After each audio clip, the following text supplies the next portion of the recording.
Oi, pessoal. Então, será que ainda podemos falar de alguma questão social sem falarmos de interseccionalidade? E este é o ponto, né?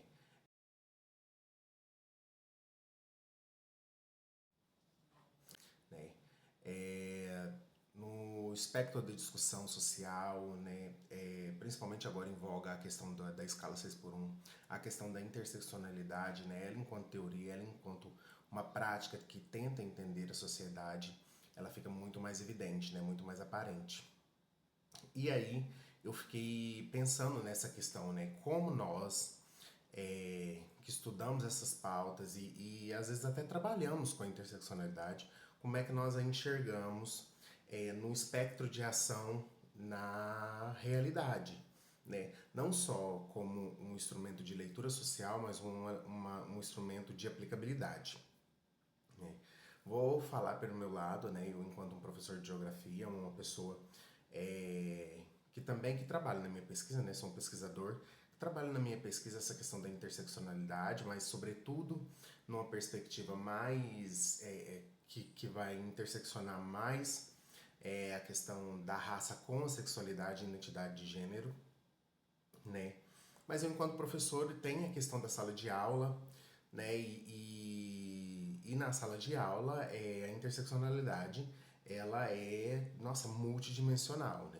Sobretudo porque há na sala de aula, uma construção de espaço, uma própria construção territorial, né? Ontem eu estava em sala de aula tendo aula, né, com os meus pares, meus amigos, meus colegas de aula, e ficou muito claro isso, né? Como a sala de aula também é um território, a escola também é um território, e como dentro desse território você tem muitas vivências, muitas experiências, muitas intersecções, né? E dependendo do lugar que você esteja, de qual tipo de sala de aula, de escola que você esteja dando aula, isso é muito aparente, né? Sobretudo na periferia, a periferia abarca mais corporalidades, né? Histórias, vivências, experiências, é, marcadores de origem, né? Então, assim, é muito mais complexo isso na escola pública, sobretudo na periferia. Dentro dessa questão da escola, eu fico pensando, né? Nós, geógrafos, ou nós, professores, não tem como a gente abordar qualquer questão social mais, eu, pelo menos no meu ponto de vista, sem abordarmos a questão da interseccionalidade, né?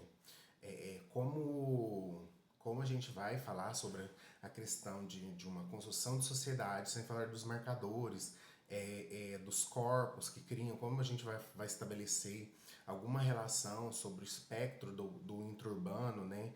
A construção de periferias e centros, né? Esse par dialético, sem falar da interseccionalidade, né? De quais são os corpos, de quais são as vivências que estão e vivem, permanecem nas periferias e quais são os corpos centralizados, né? E isso veio me trazer à mente e trazer essa reflexão, né? De que, assim, a interseccionalidade, eu sei que muitas das vezes ela é vista, sobretudo na teoria de raça, né? E nas teorias ali que estão no seu universo ali da questão da racialidade. Porém, todavia, entretanto, tudo que a gente vai falar na sala de aula que tem a ver com um contexto social, cultural, até mesmo político, eu acho que tem a questão da interseccionalidade e que eu acho que pode ser e deve ser trabalhado na sala de aula, né? Então, hoje a minha fala é mais nesse sentido, mais de provocar, porque eu acho necessário, né? A formação ERER, que nós participamos, e esse ano eu sou um dos coordenadores e auxilio, né? Na formação ético-racial. Esse ano está com muito esse aspecto, né? De trazer para a materialidade, da aplicabilidade, como nós, enquanto professores, né, sobretudo, como educadores, como a gente vai aplicar essas teorias na sala de aula. E eu acho isso muito importante. Mas me falem o que vocês acham. Dá para trabalhar? Quais são as formas de trabalhar? Né? Eu acho que o território coletivo objetivo é isso também, né? A gente aprender um pouco a como aplicar essas questões, né?